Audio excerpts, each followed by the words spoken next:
السلام عليكم، يا هلا والله بالمتابعين، حياكم الله. اليوم بضيافة ابو عبد الله الجطيلي فنون الكهرباء، عندهم عشاء بضبط لهم عشاء.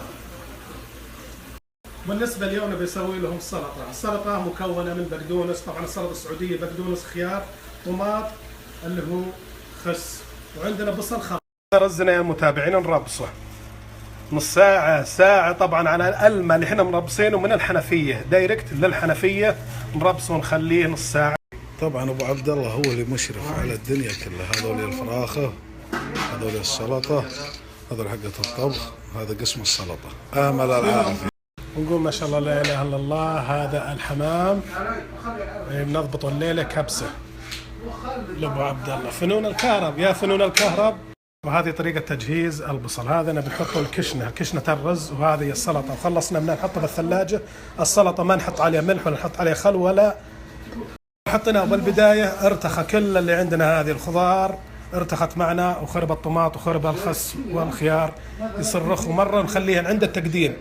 وعندنا هالبصل، هذا كشنه الحمام. هذا البصل بنكشمه الحين الحمام، اوريكم طريقته. عندنا البصل الخضر هذا للتقديم عند الاكل، لاجل ناكل رز.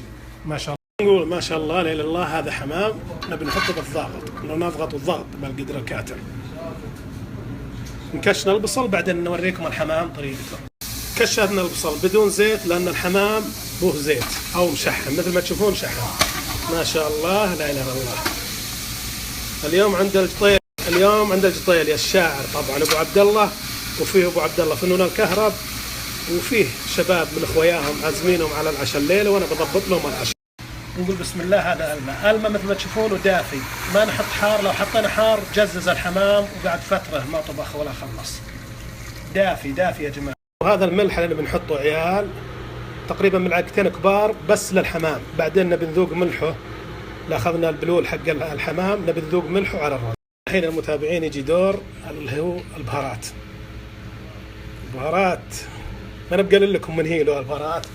هذا الفلفل الاسود، وهذا الفلفل الاسود على حسب الرغبه، اللي يبيه يحطه واللي ما يبيه لا يحطه، بس الفلفل الاسود يطلع نكهه وطعم وريحه لذيذه جدا جدا جدا. وعندنا زيت الزيتون يا جماعة، زيت الزيتون لا يرخص عليكم. هذا اللي بنستخدمه كشنة يحط فوق الرز، هذه كشنة الرز. نبي نتأكد ان الزيت طبخ، نحط واحدة بصلة. خلاص اوكي طابخ. الحين ننزل البصل كله للكشنة بهالطريقة دي. عندنا الزبيب ننقعه بالبداية، نغسله غسلتين وننقعه مدة 3 دقائق، ونشيل الماء حقه ونحطه على كشنة اللي هي البصل حق الرز. ما تشوفون المتابعين حطينا الليمون، وحطينا اللي هو المصفر حق الطعام، وحطينا الزبيب. هذا الزبيب ما نخليه يطول على النار. وهذا الحمام مخلص، حطيناه الحين بالصينية حقت الفرن، بندخله للفرن التحمير تقريبا 25 دقيقة يا جماعة، لا تطولون عليه. وهذا الحمام دخلناه بالفرن، الفرن مشغل قبله ب10 دقائق لازم عشان يكون جاهز للتحمير.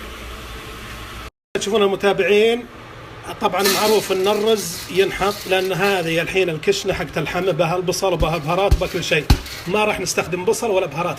يلا والحين نشخل المرقه او البلول حق اللحمه، نطلع البصل منه وباقي بهارات. يلا يا جماعه، يلا اختاروا هالحمار. قنابل ديناميت اليوم، نفجر تفجير، نفجر ابو عبد الله.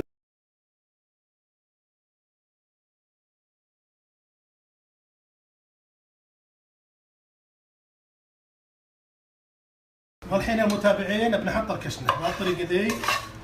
هذه كشنة الرز، ونوزعه، ما نخليه بمكان واحد، نوزعه. البس يتعب بالمشي، يجي ناخذ استراحة يدور.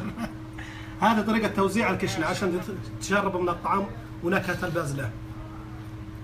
السلطة يا متابعين مثل ما قلنا لكم كل شيء عند التقديم. هذا زيت الزيتون، والحين نحط الملح ونحط عليه الخل.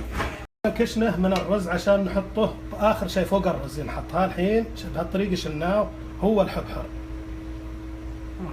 ونثري يا جماعه، نثري طريقه الانتساب من هنا بالملعقه مع الاطراف، ونمسحه بهالطريقه ذي مسح، ما نجيبه مع الوسط نكسر الرز. بهالطريقه ذي خلاص. الحين مثل ما تشوفون فل معنا بسم الله الرحمن الرحيم. وهذه النفريه يا جماعه، شفتوا شلون كل حبه مبعده عن الثاني. ما شاء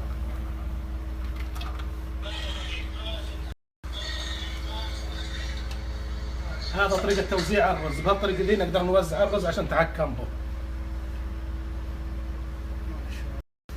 وهذه البزله نحطها بالطريقه ذي.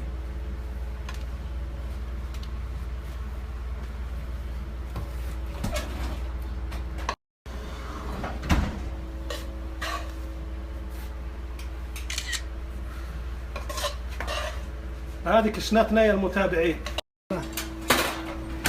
المداسيس يا جماعه على النظافه، اليدين تحمل بكتيريا، لازم مداسيس او جلافز.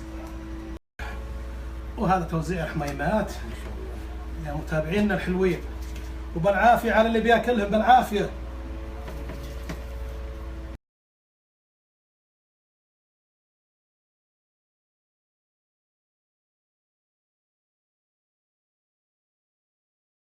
نقول ما شاء الله لا اله الا الله. هذه السلطه والبيبسي والبصال، وهذا حمامنا، وبالعافيه علينا وعلى اللي معزومين. ما شاء الله ما شاء الله.